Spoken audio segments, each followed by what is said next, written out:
TikTok is full of music production and mixing tips, but which ones actually work? With music production being more accessible than ever before, we're starting to see a flood of advice online, and honestly, not all of it is good. This is why it's more important than ever to separate the helpful tips versus the straight up nonsense. And I'd know, I've been a professional engineer since 2016 with credits across thousands of sessions and projects ranging from independent artists to major label work. And I've seen firsthand what gets results versus what's just fluff. So let's dive into the world of TikTok mixing hacks to see what actually works and what's just ruining your mix. Get a louder and fuller master with this 4-step mastering chain. Filter out unnecessary top and bottom frequencies using a mid-side EQ. I usually cut off upwards of 200 Hz on the sides, which will focus the bass into the center and... No, this is a garbage tip. I'm sorry. This is a garbage tip. Do not ever filter out the sides of your entire mix just to filter out the sides, because let's just say you have a sub bass that is stereo within your mix, and if you're filtering out all the sides, you're going to take away all the body in your mix. Not only that, but sometimes there's certain drums, like a tom drum, they go pretty low, and if they're panned to the sides and you filter out the sides, it's going to sound completely off balance. And I could give you an example of that right here.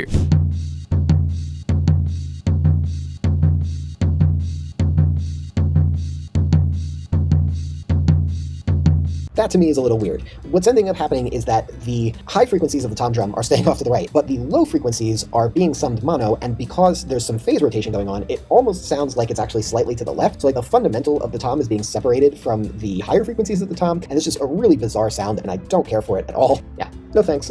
Not into it. So that is the main reason why you just do not want to filter out the sides. Anybody who's telling you this is giving you false information. You do not want to do it just to do it. Filter below 15 Hz with the midband to reduce rumble and increase headroom for driving the volume later. No, okay, so you do not want to filter the midband by 15 Hz, because what happens when you do a low cut filter is you start to introduce phase issues, and when you start to introduce phase issues into that low end, that ultimately affects the impact of your low end. Not only that, but if you throw in a low cut filter, you'll notice that the peak of that low end goes much higher because of that phase interaction with the EQ. So counterintuitively, he's saying that this video is to get super loud masters, but that move of the low cut in the mid frequency and the low end is actually eating up more headroom, which is why you do not want to do that. If you wanted to attenuate the low frequencies of your mix, you're much better off using a low shelf rather than a low cut, because a low shelf is more gradual and you're not going to have as dramatic phase response as you would with a low cut. Transparently apply compression to glue the track together. I like to use a 2-to-1 ratio, slow attack, faster release, and a threshold that achieves 1 to 2 dB of gain reduction during the loudest peaks. Okay, so this is just him rehashing what he's seen online. Everybody who's been online has probably seen this tip, which, I mean, if it works, it works. There's nothing really wrong with this tip, but one thing that I would say is you don't always need compression on your mix bus or your mastering track, whatever. The only way I would apply compression is if I really felt like there were certain dynamics that I wanted to bring tighter together, which, I mean, I guess it works. It is glue, so you could do this move and maybe you would hear a slight difference. But when it comes to this type of compression, it is very subtle and very nuanced, and you really need to have a good sound system to even hear what it's doing to the entirety of your mix, which a lot of people producing at home simply do not have. Even if you're using headphones or whatever, it's just such a small detail that you shouldn't really be hyper fixated on. You should be more worried about your actual mix overall versus just one little mix bus compression tip. But if you try it out and if you like it, if you feel like it sounds good for your song, then go ahead, by all means use it. That's what music's all about. But this just looks like some rehashed information that's just mindless, and this is what you want to stray away from when it comes to mixing. You don't want to just do mindless techniques just because you've seen them on the internet. You want to know the intent behind what it is that you're doing. Enhance the track using a colorful EQ like the Pultec. Boost the low end around 60 or 100 Hz and the high end around 12 or 16 kilohertz to add emphasis to the kick and bass and a nice shine to the overall track. So with the EQ, he's using something known as the smiley method, which you boost the low end, you boost the high end, and it kind of creates like a little smiley face within the EQ curve. And I mean, that could be good, but again, that just seems to me like more mindless advice. You really have to listen to your source material and understand if you really need that boost. If your song is already very 808 heavy, you do not need to boost the low end just to boost the low end. Same thing with the high end. If you have a very very bright sounding mix, you do not need to boost the high end just to boost the high end. Again, it's all about intent. You want to be able to understand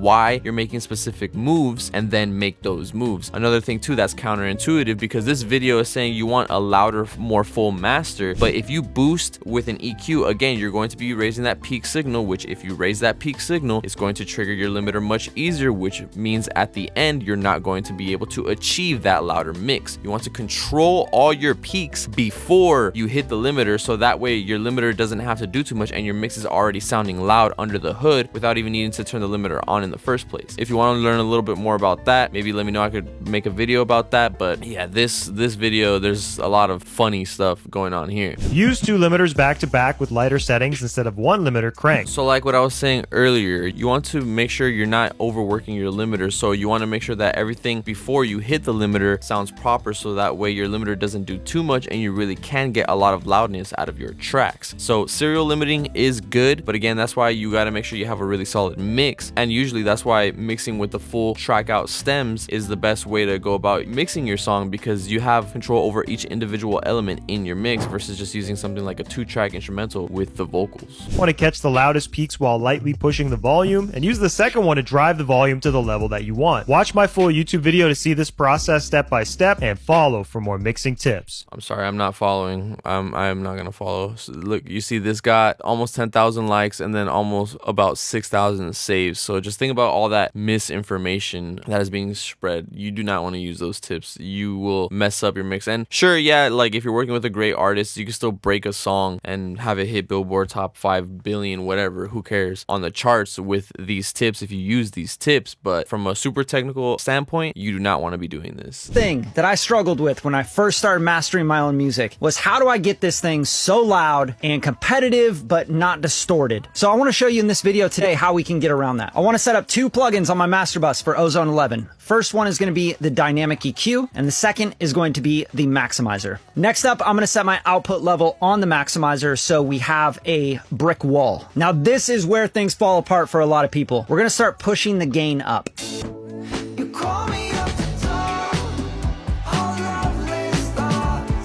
Now I want to engage the soft clip circuit.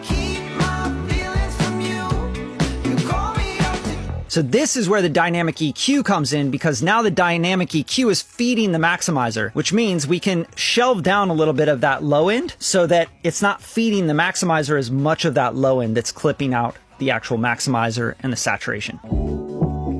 See, so this is actually valid. You see, so versus the last video that we saw where for the master, he said to just completely do a low cut in the mid and then a low cut of the sides. That is ridiculous. Never do that. I need to emphasize that again because of phase. But with Bradley's video right here, he's actually doing an actual shelf, which makes a lot more sense as far as the phase relationship goes to the entirety of your mix. And yeah, I mean, he's using Ozone, the Ozone suite. I think the Ozone suite is pretty good, but me personally, I'm not the biggest fan of all-in-one suite products. You know what I'm saying? I like using individual plugins. As you can see on the maximizer, he was using the soft clip. So this is what I mean. Like, I would much rather use something like orange clip or gold clip before I hit my maximizer, so that way I could clip the peaks before it hits the limiter and process in that way as well. And then same thing for the dynamic EQ. When he jumps to the dynamic EQ, there's a lot of EQs that do that kind of stuff. So if you use Ozone, then more power to you. Yeah, if you like how it works, you can go ahead and use it, but it's just a preference at this point. But these are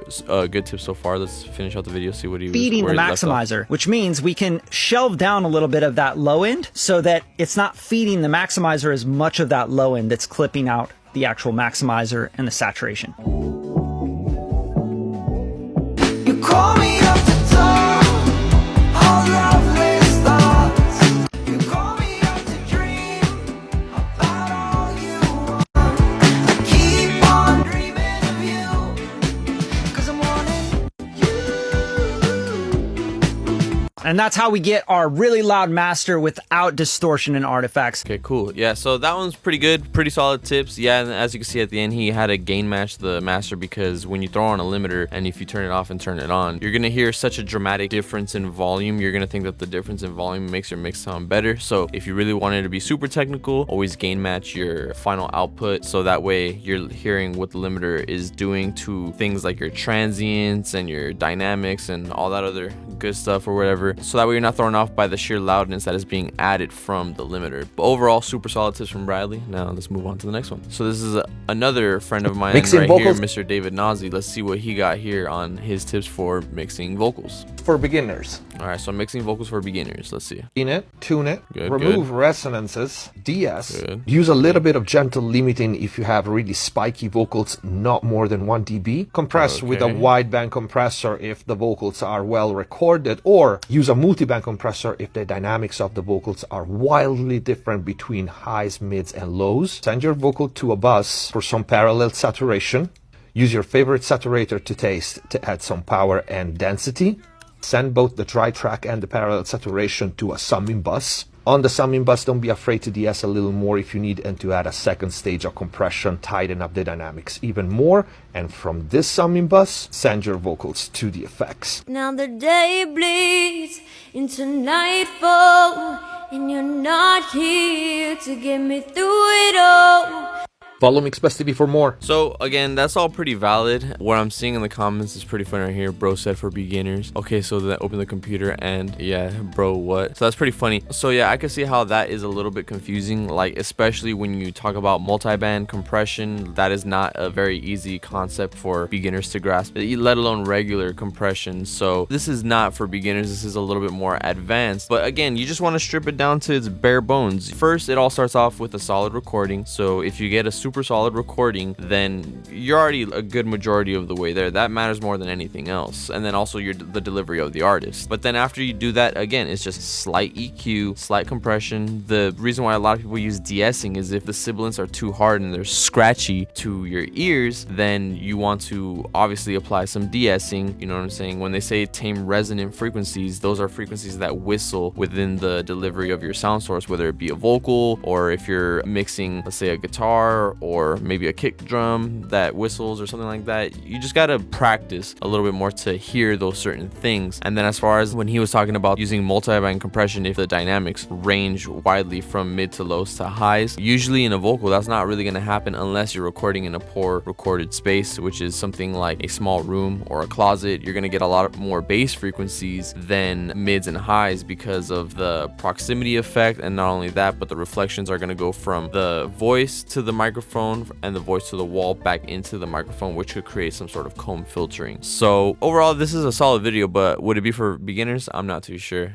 You guys let me know what you guys think. This is the perfect reverb for super dry vocals. It freshens them up, keeps the presence without swamping them in reverb. Here's how it sounds dry. I'm falling deep, I can't stop. See, the vocal tech that he's using on this vocal, it sounds like it has a little bit of artifacts in it. Maybe it's the TikTok upload, but see, like there's certain vocals that sound like they have artifacts, but still, even then, if it's not recorded perfectly, if the delivery is solid and everything else is solid, then you don't really need to worry about that too much. Grab the Valhalla Vintage Verb plugin, select 70s flavor, choose plate, select delay to 1.25, set the pre-delay to 25 milliseconds, use the EQ to cut the highs at 10k and then the lows at 300 Hz. Now you've got the perfect soft vocal sound. Check this out. I'm falling deep, I can't stop. Riding on your wave, I'm falling deep. Deeper in love. Okay, so this is a kind of cool video, but my gripe with these set and forget videos is just you're telling people to set these specific values and these people are gonna watch these videos. So look, this video got 8,000 likes, again another 6,000 saves, and people are gonna be using these settings for every single song, which hypothetically speaking it could work. I know a lot of people who use presets, vocal presets for every single song for certain things or whatever, and it could work, but the thing is we want to understand again with intent what each knob does. I have a video explaining how to use reverb and it explains all these knobs. I use the Valhalla Vintage Verb. You could see that in the description down below after you watch this video. But again, yeah, it goes back to intent and we want to know what each knob is doing. So he has a short decay, a moderate pre-delay time, and it looks like he's throwing the reverb directly onto the vocal track. So that's gonna affect the sound in one way versus if you were to apply the reverb through a send. So again, you just want to realistically speak speaking, at least have some sort of general understanding as what a decay does. If you don't know what a decay does, in simplest terms, it just determines how long the reverb is going to ring out for. And then he says, oh, high cut, the EQ at 10K, and then low cut, the EQ at 300. It's like, okay, you could do that, but again, depending on the instrumentation of your song and every other variable, depending on the sound of your vocals, that could range widely. And then same thing with the modes, the plates, all that kind of stuff. When you get really deep and intricate into mixing, all these little details really matter. You don't want to just throw everything through the same cookie cutter funnel and expect to have like a super killer mix, which again, music is very subjective and sometimes you could get lucky, but it's just so much better to understand your tools and then really dial them in so that way, again, you could mix with intent for your music. I'm gonna show you how I mix and master a song from start to finish. The way I approach every single mix is I start with the gain staging, which unless you're working with analog, it's not completely necessary. I just like to do it more for the workflow, for the organization. It's like a mental thing for me. Okay, so he's talking about gain staging, but he's using I think a VU meter plugin to see the gain staging. You do not need to use a VU meter plugin. The gain staging is just basically adjusting your signal into your plugins, and as long as you're not peaking or going too crazy, then you don't really got to worry too much. And like you said, unless you're using analog plugins or whatever, but usually too, a lot of analog plugins have manuals on them and they'll tell you what to gain stage into the plugin so that way you're using the plugin properly. Now, do a lot of people use that? No. I'm pretty sure like 95% of people out there do not do that. And does it make a drastic difference? Well, the only difference that it really makes is you're kind of using the plugin when you actually do send it to a specific gain stage level, you're using it how the manufacturer intended for it to be used. So let's just say something like the Waves CLA 76. I think on the manual somewhere it'll tell you, oh, send it to this volume if you want to get the actual 1176 sound, which you could do that, but then you could also break the rules a little bit, which right there it doesn't really matter if you do break the rules. Again, as long as you're not peaking or redlining into that plugin, which just completely distorts the sound of it overall, unless you're going for that sound. Some people do like that super distorted sound. So again, with music, it's just too subjective to say, but overall gain staging is a really solid place to start off with your mix. Let's see what else you got. Solo them, and I level in the vocals. My bitch's credentials, I put a foot in the end zone. Once the vocals are at a point where I could hear the vocals clearly and the drums still have that nice punch, I'll move on to the instrumentation. Bring up the keys, bring up the sample. Look at my bitch's credentials, I put a foot in the end zone. So one thing about this is he brought up the drums, and then he brought up his vocals, and then he brought up the instrumentation, which they call that a static mix, which you're not really applying plugins, you're just leveling and panning, which gets you like about 70 to 80% of the way there for the most part, maybe even more, maybe even 90% of the way there. You can get there with a static mix. Again, it's just all understanding what to do. But I guess a quick little tip to add on top of that, since he did the drums first with the vocal, usually in a lot of pop and hip hop records, you want to match your lead vocal with the level of the snare. That's just like a good base point. Obviously, again, you could stray away and break the rules if needed, but if you level match your lead vocal to your snare and then you bring in everything around that, usually you'll have a super solid level sounding mix. But let's see where else he goes from here. Point where I could still hear the vocals clearly, still feel the punch of the drums, but the instrumentation feels like it's filling out the rest of the frequency spectrum. Keep in mind, I like to reference this in mono. I just have a mono plugin at the end of my mastering chain and I flick it. So referencing in mono, you do not need to do anymore. Again, this video is from 2023, so I guess it was more popular back then, but that's the thing of the past. You do not need to reference in mono. And once I got this fader balance, I'll start doing EQ and compression, try to carve out some space for all the elements in the mix. I really like this new. Okay, so he's adding EQ and compression to each individual sound of his mix, which again, that's the majority of mixing, EQ and compression, and then your spatial effects like reverb, delay, modulation, and chorus effects. Those are like the ear candy little pieces. Obviously there's more nuanced effects, but it's kind of crazy to me saying to people, but yeah, like if you want a good sound, just master EQ, compression, reverb, and delay. You could go so far with that, and then add in like little cool effects. Like let's say you want to throw in like a vocal synth, or if you want to throw in some bit crushing, or if you want to throw in some saturation, but creative saturation where it's super overdriven. What else? If you want to do some stereo imaging where you delay the sound of the left speaker versus the right speaker on the source that you're using it on. So there's a lot of things that you can do creatively, but again, mastering EQ, compression, reverb, delay is gonna get you there 99.99% of the time. The first thing I gotta attack using an EQ is that 600 to 800 hertz range. I'll find myself taking it out early in my mix chain, but I'll wind up throwing some back in later. You put some back in because you're losing too much of the mix. I'm losing presence. You're too much of the presence. I'm losing presence. I take that out so quick. I don't even That's turn what my I'm saying. 800? No, I don't even turn it to a shelf. I just I've given tutorials where I say, yo, this 800 hertz range, anytime you feel like your vocals or something is sitting too high up on the beat, like it's sitting, like it's not fitting in the mix, bro, I hit that 800 and pull it and it tucks right into the mix. Okay, so this is more of like a taste thing. This is comedy, right? That's funny. So goofy, it hurts. Oh, that's funny. Tell me you're not an engineer without telling me you're not an engineer. These guys go first. Been mixing while these blokes are speaking a whole lot of nothing. Use your ears. If it sounds good, it sounds good. Blind leading the blind. Sorry, I gotta like. It's just, I don't know. Maybe it's just like, no disrespect to these guys, but maybe it's just your delivery. Like, I don't know. I really think it is the delivery as far as the information goes. You do have a platform. This is from 3 years ago, I believe, but it's just the delivery. I feel it comes off as a little bit ingenuine. I don't know if you guys have seen these guys' podcasts or whatever, but as far as like the actual tips going, you know, again, it goes back to the little thing of saying, oh, duck this frequency down, blah blah blah blah blah. So it just depends on your source and your material. You know, they say 600 to 800, so at least they're giving like a range to kind of like hone in on, which that does help, you know what I'm saying, if you kind of see it. But you're never really gonna truly understand if that's helping your mix or hurting your mix unless you really mix a bunch of records. And that's why I like to say, if you want to have a really professional sounding mix, you have to reference professional. So reference other mixes, go on Spotify, go on Rap Caviar, go on whatever genre you're in, go into that genre and reference some songs that you really like, so that way you can kind of hear what your song is doing and what the reference song is doing and sort of match the frequency spectrum that way. Because once you start doing that, then you're going to tailor your ear much